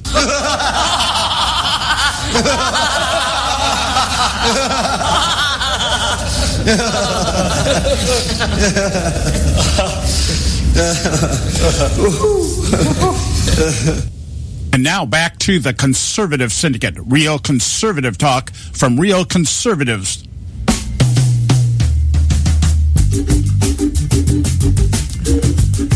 All right, we're back. The Conservative Syndicate, real conservative talk from real conservatives. I'm your host, John Matthews, along with Joe Hakos. And just one last note here, just one last comment here on this hacking issue here. And I'm talking about the China hacking the Office of Personnel Management. I'm not talking about the leaks at the DNC or the phishing of John Podesta's emails. We're talking about an actual hack, documented, and they know the source. They know where it came down from. So, and we were talking about the systems. And like I said, a personal thing with me, having worked in the Department of Defense and knowing, I actually worked with the records division when I first started as a dispersing clerk. There was no computerized dispersing system. And this is back in 1984, and now I was actually part of the project that worked on. I tested. I was the tester. They'd send me the software. I'd work it, and then I'd send back, well, it does this and it doesn't do that, and we wish it did this, that kind of thing. Anyway, the point being is that in this article that we're reading here from the New York Times back in July of 2015. The article goes on to tell us that the Office of Personnel Management had been told for the better part of 2 decades that their system was not up to snuff. And they had warnings from auditors that there were serious vulnerabilities, but these warnings were ignored. And so that's standard operating procedure in the government. You may think that they're on the top of their game. They're not. That's why somebody like Russia, if they did what they said, what everybody's accusing them of doing, that's why the Obama administration and all his cronies are so pissed off, because it will in the long run, when this thing plays out, and if it ever is found who exactly was the one that leaked the DNC emails, or if we find out who it was exactly turned over John Podesta's emails to Julian Assange at WikiLeaks, you're going to find that these people did it very easily. It didn't take... Who was it? Was it, Joe, that guy, Goosever 2.0? I heard him on a radio program. It might have been Hannity. He was talking to Hannity, and Hannity was asking him how difficult it was to do what he did. And he said, not difficult at all for me, And I imagine there's a lot of other people out there like that. I mean, WikiLeaks has made Julian Assange has made an entire career out of it. So and Assange, look, he's just a bad guy that did it as something good for us. I don't think he did it because he loves America. I can tell you that right now. Oh, no. He certainly wasn't motivated by any level of patriotism. No, hell no. And the guy's holed up in an Ecuadorian embassy in London. So, he's a man without a country, living in an island, building island. My take on Julian Assange. I mean, it's kind of like this guy is I guess the best word I could conjure up to describe him. He's got to be an anarchist at heart. He's got to be somebody that just wants to see every system of government just crash and burn. To do something like this and to try, I think it's important that people know what's going on. Oh, yeah, that's true. But I agree. That's not his motivation. This guy is a loose cannon. Actually, what should be, the American people should be upset at every establishment media outlet that we have in the nation for not finding this out on their own. Yeah. Oh, yeah. But again, it leads back to what we're saying here. Apparently, our government is so behind the times on issues like this that it only stands to reason that other people who are way ahead of the curve are going to be able to do this to us. Yeah, so that's the real point on this. What should be when in 14 days, 16 hours, and 35 minutes, when Donald Trump takes office, that should be what's found out. We should actually have a real effort to increase our cybersecurity posture in this nation. Yeah, and one of the ways we can do that. One of the ways that we can do this, actually, this is very, I think, intuitive of what we talk about as conservatives. If we were to downsize government, a lot of this stuff could just go away. If we were to do away with the Department of Education and the EPA and even the IRS, just think about, let's just say abolishing the IRS and bleaching all the files. All right, taking all that information and just destroying it. Think of what that would mean in terms of cybersecurity. Just that issue alone. So I think rather than sit here and say, okay, well, we need to devise a system that tracks all things, maybe what we need to do is start eliminating some of the sources of that information by getting rid of the bureaucracies that are run by a bunch of idiots anyways.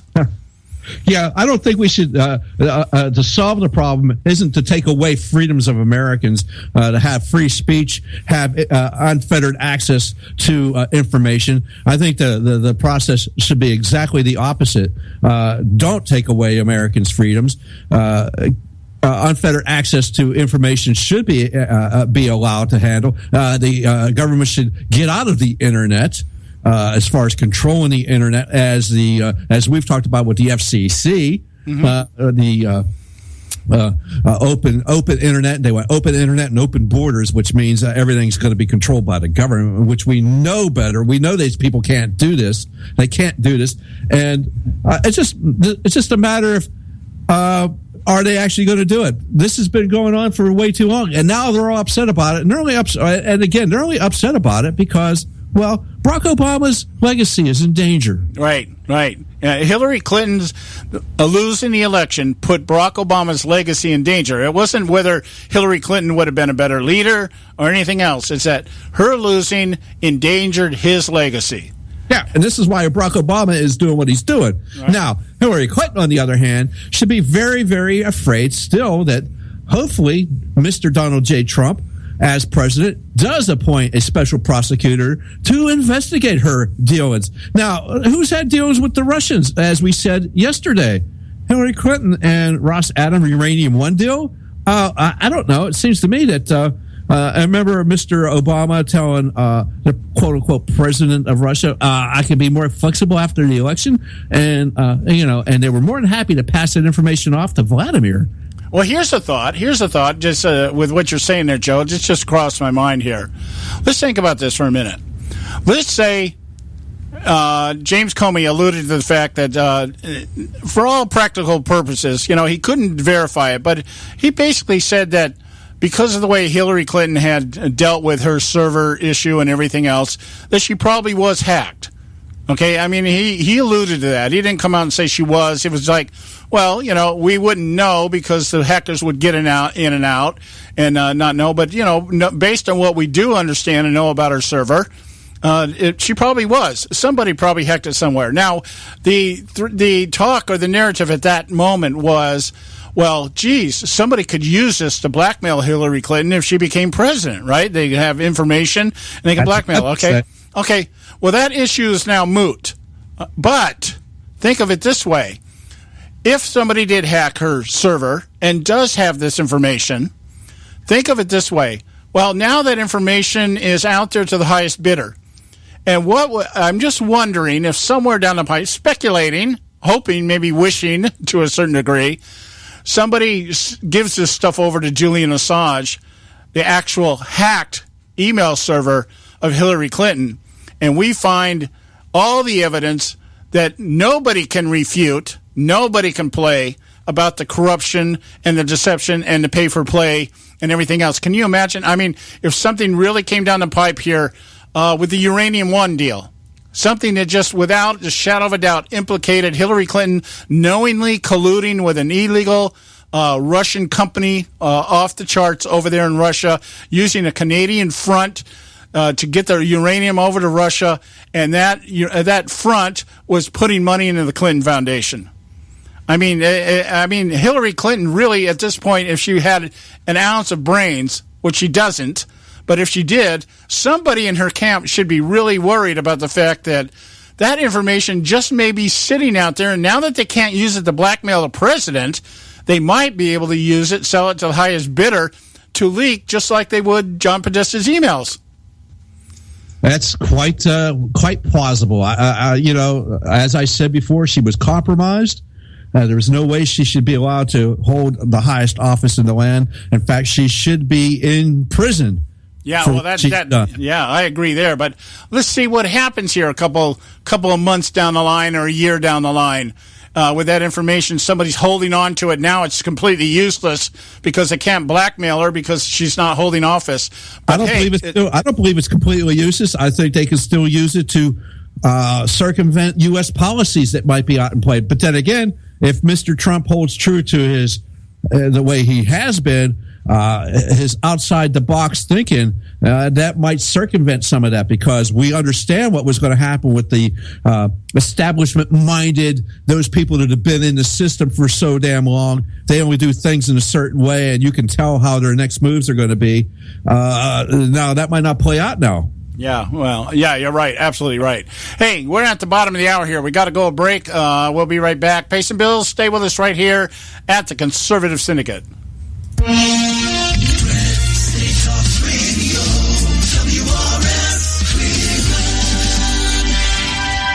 Hey, I'll make you a deal. Give me 60 seconds, and I'll give you directions to the Fountain of Youth. Okay, I'm joking. Well, kind of joking. No fountains, but youth, I got Nature's Youth and their premier anti-aging product, Nature's Youth RSF. With your sensible diet and exercise plan, Nature's Youth RSF can help you look and feel better. RSF is an all-natural amino acid supplement that supports your body to naturally increase HGH levels without any synthetic hormones. And elevated HGH levels can contribute to increased energy, improved libido, reduced body fat, and improved exercise capacity. Let's be honest. Who doesn't want to look and feel younger? Visit the newly designed website at naturesyouth.com or call 800-333-6923. That's 800-333-6923, and like them on Facebook, and you'll be included in contests and exclusive offers. What a deal. Oh, speaking of deals, my time's about up. 800-333-6923 or naturesyouth.com. Who needs a fountain anyway? Call today.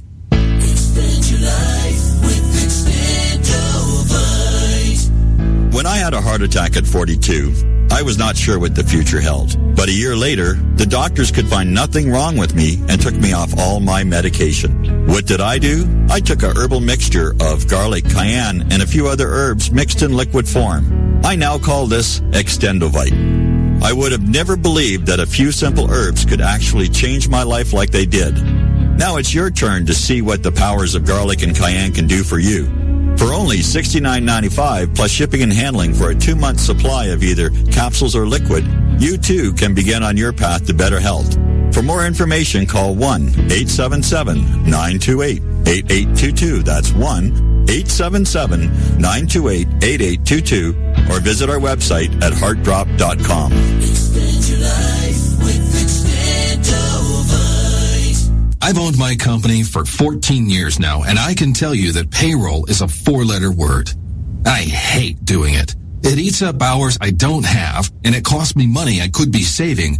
But my accountant's too expensive, and I'm not sure who to call, but I know I need help. We're Paychex, and we take all the hassles out of small business payroll. We save you time and money. It's easy. Call, fax, or give us your payroll information securely online, and we take care of the rest. We calculate the correct taxes, manage payments and direct deposits. We even send out your checks. Payroll doesn't need to be a 4-letter word anymore. We're so sure that we can save you time and money that we'll give you a month's payroll free. Just for calling 877-663-3830.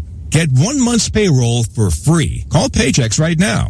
877-663-3830. That's 877-663-3830. Hey, I don't back anybody unless I believe in them. And I do believe in the value of investing in gold and silver. And the company I trust to buy my gold and silver from is Swiss America. I've been working with them for nearly a decade. I trust them, and you can too. Swiss America will help you sort through and find the best options available when you're considering investing in gold and silver coins. Listen, for over 30 years, Swiss America has been offering Americans what they want in their investments: safety, liquidity, quality, reliability, and a potential profit. Gold and silver have a place in every investor's portfolio. So why not let Swiss America help you diversify your investment portfolio now?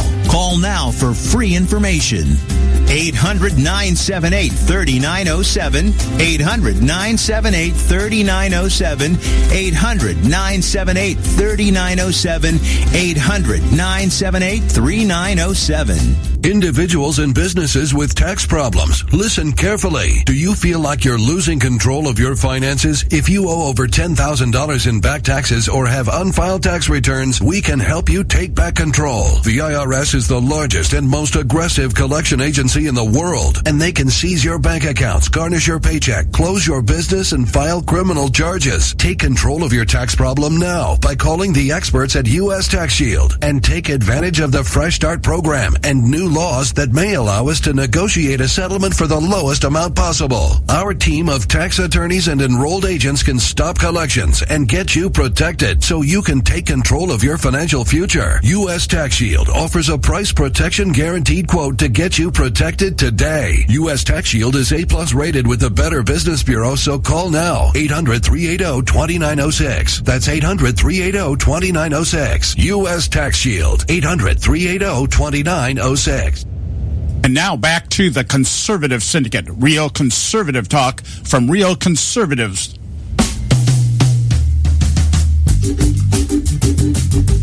And we're back, and you are listening to the Conservative Syndicate. I am your host, John Matthews, along with Joe Hakos, and I want to get into another topic here. Very interesting one in terms of the, how do I put this? The repercussions of the election, the outlay, the overflow, the paradigm shifts, all the things that happened in this election cycle. Certainly, in my lifetime, one of the most unusual cycles that we've gone through.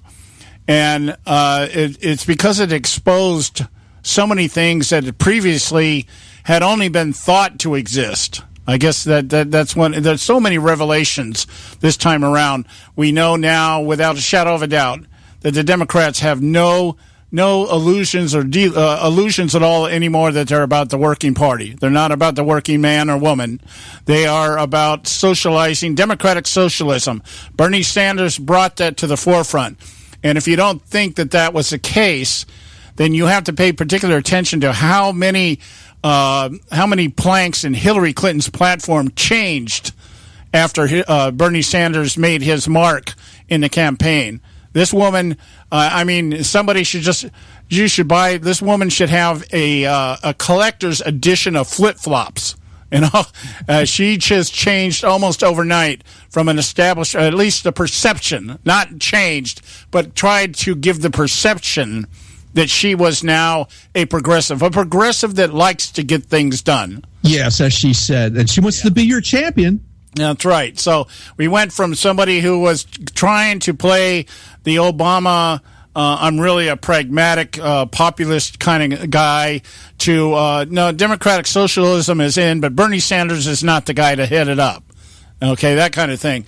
And we know that Barack Obama is at best a democratic socialist. I think he's more of a Marxist. But the point being, that was exposed. The Democrat Party is just as elitist as they claim the Republican Party is. Now, on the Republican side, we saw and revealed that the establishment really had their clock, cleaned.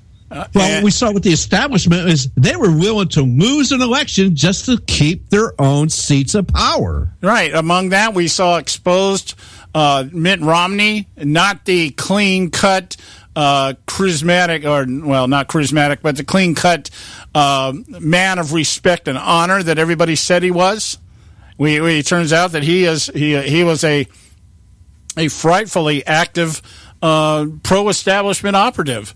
Jeb Bush, we knew that. We didn't have to worry about Jeb Bush. Lindsey Graham, yeah, we know this guy's an idiot. All that other stuff. But there were some other things that were revealed there about people that normally had a different, at least in the public eye, a different perception of what kind of people they were. And all that was torn away and exposed. And as Joe said, the establishment was totally put on display. Their willingness to sacrifice the country to protect their own personal interests. Yep. And that, these kind of things really rock the boat. Now, here we are sitting here post-election, and some of those, what's the word I'm thinking of? Seismic cracks in the facade of the Republican Party. Both parties were shown to be exactly who they are. I mean, the mask was ripped off of both parties. Yeah, definitely. And the underbelly that you saw, the exposed underbelly of both parties was there to see, and it wasn't a pretty sight. No, it wasn't, and it still isn't a pretty sight. And I think, I'm kind of looking at this through my own little personal prism at this point, because one of the things that really, I'm going to say hurt me personally during this election cycle with a number of colleagues and people that I know that have known for a number of years and are no longer colleagues, no longer friends. I mean, I lost a lot of friends because of the fact that the idea that when I realized what was going on, and I said, okay, Trump's not my guy, but I see where this is going, and you see how the momentum was building, and you could see that he was doing something that actually duplicating what Barack Obama did in 2008. But just going in a different direction with it. And, creating a momentum, creating a movement. And they got people up off the couch and got them out there to vote and put a man in office that, if he stays true to his word, can really make some major changes in the way our system is working from the way it's working right now. And in line with that, we also now know that some of the more respected publications out there that were usually held up as the mark of what conservatism is all about, that melted away also. Publications like the Weekly Standard, the National Review, these publications they exposed who they really are. They are elitist lapdogs in the same way the New York Times is elitist lapdog for the Democrat Party. And all this was exposed. I'm still trying to process it all. I may not, do it before. I may not process this all for another year or so. Okay, but the point is it's there. And so I'm sitting here thinking, when you look at some of these institutions out there, some of the ones that the Republican Party hold up. The news outlets like Fox News and stuff, they hold these people up to a very high regard as being authoritative on the ideology of conservatism. I mean, one of the greatest revelations, I'm not going to say greatest, but one of the, I think, most profound revelations that I saw during this election cycle were people like George Will being exposed for what he is. Here, this guy is he was the personification there were a lot of people that put him in the same category with William Buckley. Yeah, exactly. The crowd hammers of the world. Yeah, and this guy turned out to be nothing more than John McCain. And John McCain turned out to be even worse than we thought he was. Lindsey Graham, of course, is the idiot that he is. But it was so much of it exposed. And now what we're seeing now is the reposturing to some degree of what's in the Republican Party. I'm not talking about the Democrats right now because who knows where they're going to go. All we know is they're going to go farther left. Yeah, and the fact is, John, as far as the Democrats go, let them implode. I'm not going to say anything to help that party reestablish itself. No, they set the course here. Reelected Nancy Pelosi as minority leader. Now got Dick Schumer in there as Harry Reid with hair. So yeah, they're going to continue, and they're already trotting out the same worn-out story narrative. They didn't learn anything any more than the Republican establishment learned in terms of what this election was about. They're still not interested in representing the people that elect them. They're still interested in just their own preservation of their own power and everything else. But having said that, I found it unique here. I found an article I received from Hillsdale College, a publication called Imprimis. I'm sure some of you out there listening to us also get it. And this is one of those publications that conservatives hold in high regard. I've always had my own little personal doubts about it when I found out that some of the people that speak at Hillsdale College and even the Heritage Foundation are members of the CFR, the Council of Foreign Relations. So I'm a little dubious. I don't take what they say anymore verbatim. I just don't, okay, yeah, this is the gospel according to Hillsdale or Heritage Foundation, and so it's written in stone, and we can apply and we can condone and approve of everything that they're saying here, because I found some things that when I actually read them that I think, no, I don't agree with this, and I find out the person's a member of the CFR or something like that. I'm like, okay, globalists. We have globalists in these organizations that are held by many conservatives. We know that many conservatives aren't really conservatives. Maybe in spirit they are, but in application and understanding and wisdom, they don't have a clue what conservatism is about. They're called Republicans. They're called operatives, okay? They don't know. They tote this word around. The media totes it around. They plug it wherever they need it. John McCain's a conservative when he needs to be. He's a moderate when he needs to be. And he's a Democrat when he needs to be, according to what the media is trying to do, or whatever the narrative they're trying to push. Anyway. The one I like, John McCain's a maverick. Yeah, a maverick, yeah. And Lindsey Graham is a rogue, that kind of stuff. So anyway, I got this article that came in the mail, and I looked it up and found it online so that I could copy and paste it. I wouldn't have to read the small print, put it in print that I could read here. A More American Conservatism, and this is written by the president of Hillsdale College last month, Larry P. Arnn. And I want to cover this a little bit because you're going to be surprised. Like I said, that the dust is settling, and I think the lines are being withdrawn and sides are being re-decided, which side they're going to go for. Are they going to support Trump, or are they going to continue to try to undermine and circumvent him, the same way that Barack Obama is? So I got to go to a quick break here. We got to run this. It was a long introduction, much longer than it should have been. But we got that out of the way. When we come back, we'll talk about this. Stay with us right here at the Conservative Syndicate. Don't go away. There is an old saying, children should be seen but not heard. At no time is this more apparent than when politicians speak. TheConservativeSyndicate.net, the adult in the room. Hey folks, if you're like me, you don't place a whole lot of trust in today's media for the real truth and facts regarding the volatile world of finance and politics. When I want the real scoop on money, I go to the most trusted source I know, my good friend and colleague, Bob Cardosa. Bob is a noted expert with a PhD in international finance who airs his nationally known, globally syndicated show, Robert Cardosa Live Daily, Monday through Friday, 3 to 5 p.m. Pacific time. With Bob, you get the right information at the right time from someone who knows his business and can help you make the right decisions concerning yours. Again, Bob airs daily, Monday through Friday, 3 to 5 p.m. Pacific time. Visit his website at robertcardosalive.com for information regarding stations and topics. That's robertcardosalive.com. Check Bob out. You'll be glad you did.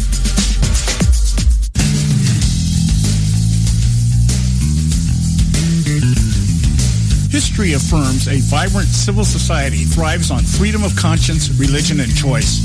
Any society absent these qualities stifles individual responsibility and accountability, thus enslaving its people by denying them the potential for goodness, creativity, and altruism.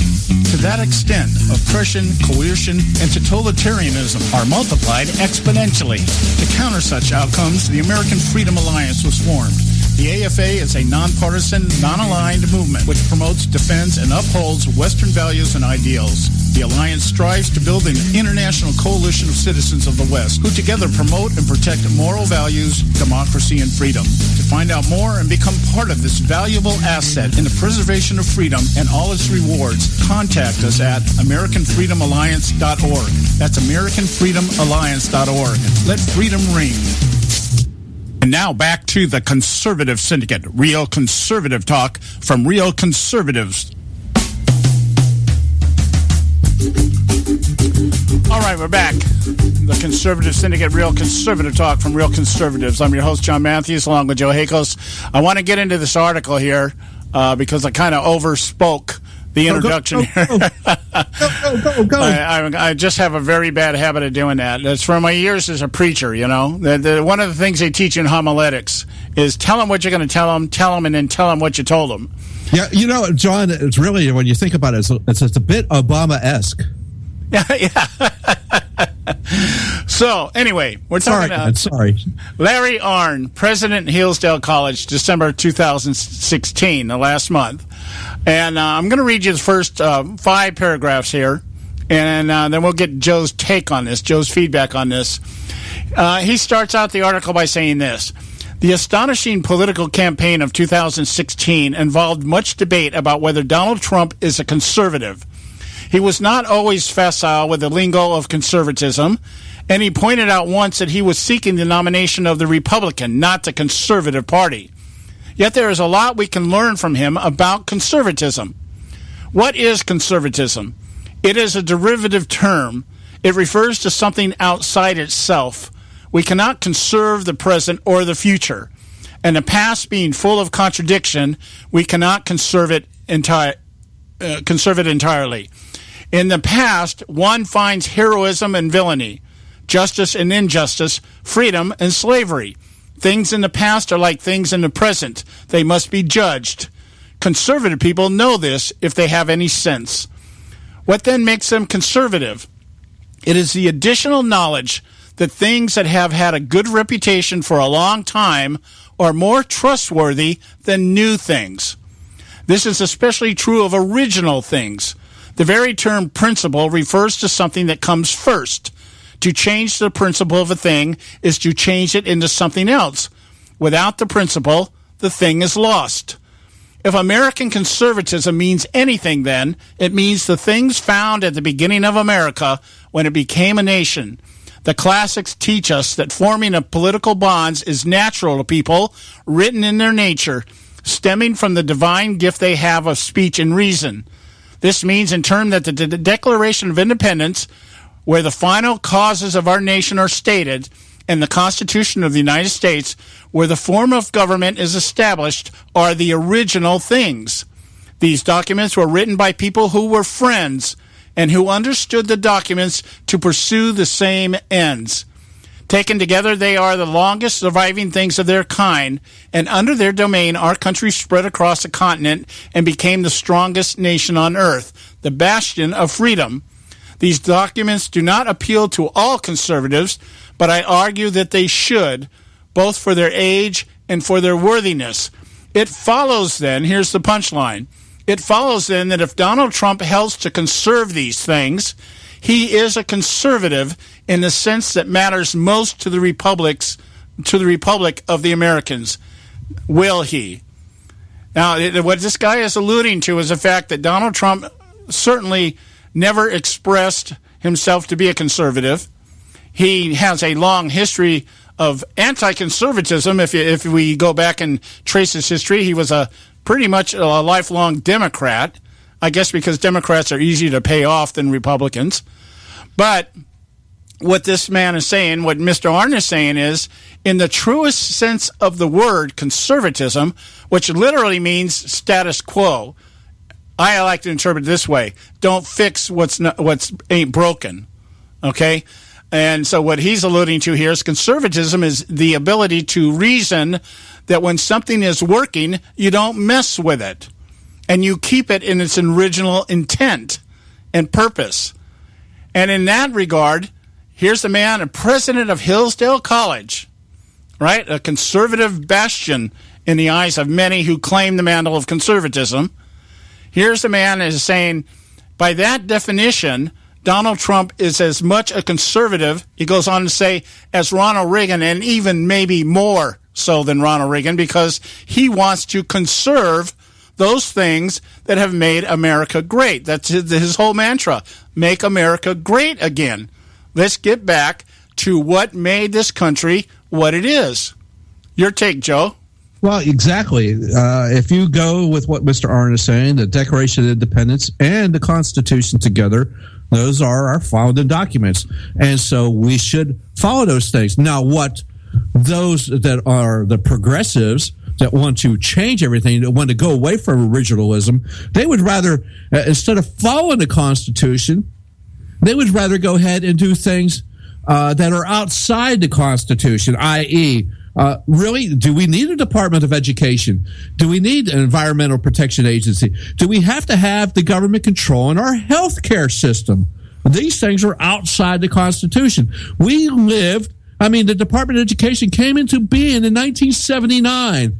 Our country was founded, our Independence Day, let's say, is, 1776, 1789 for the Constitution to be ratified. So what are we saying here? We seem to have people that are able to get an education without the Department of Education.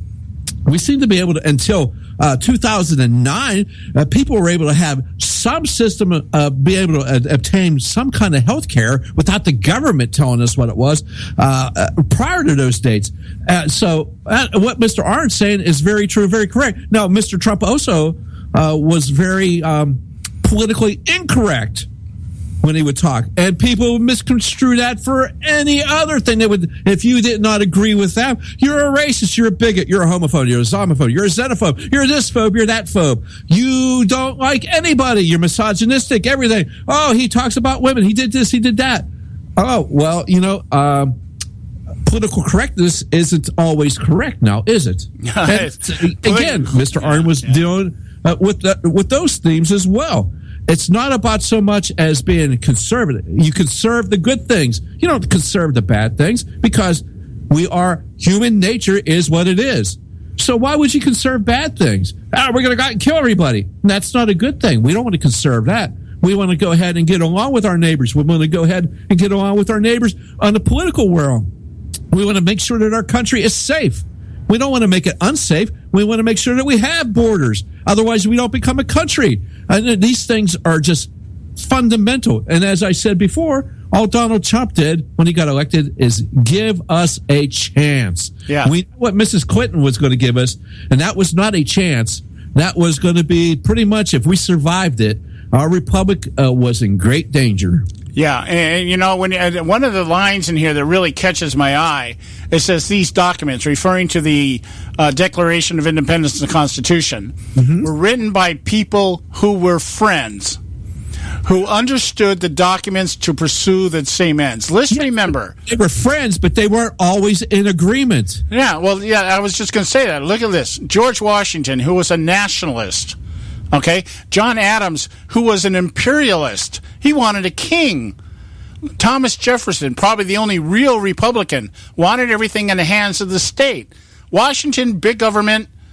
Jefferson, federalism. John Adams, imperialism. Completely. What Washington did. Completely different. Washington. Let's just think about Washington just for a moment. Washington. He could have been the king of the United States, right? But chose not to. And the king that he defeated said, if Washington goes back to his farm in Virginia, he will be the greatest man on the face of the earth. And that's exactly what he became. Yeah, and so you're talking about three completely different ideological views, but they had enough respect for each other to understand that we had to find a common ground and a common way that would work for everybody, and they came up with the concept of a republic. Yes.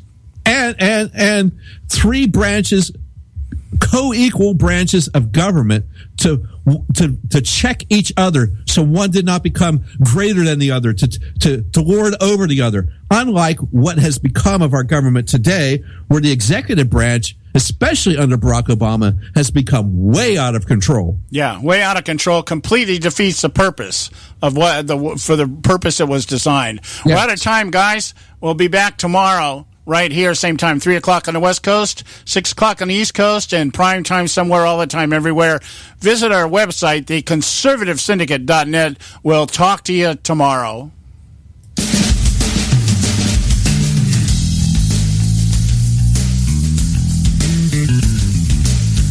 Thanks for tuning in to this edition of the Conservative Syndicate, the nationally acclaimed, globally syndicated, politically incorrect talk show that seeks to tear down the imaginary wall of separation between church and state. We want to make you aware you can find and access all our show archives at our website, theconservativesyndicate.net, as well as our broadcast stations and times. That's theconservativesyndicate.net. We so appreciate you taking the time to tune in, and we so look forward to continuing to bring you the best in uncompromised talk radio available on the net today. And remember, folks, it doesn't matter how many times you get knocked down in life. It only matters how many times you get up. I'm John Matthews, along with Joe Hako, signing off until next time right here at the Conservative Syndicate. God bless you, and may God continue to bless America.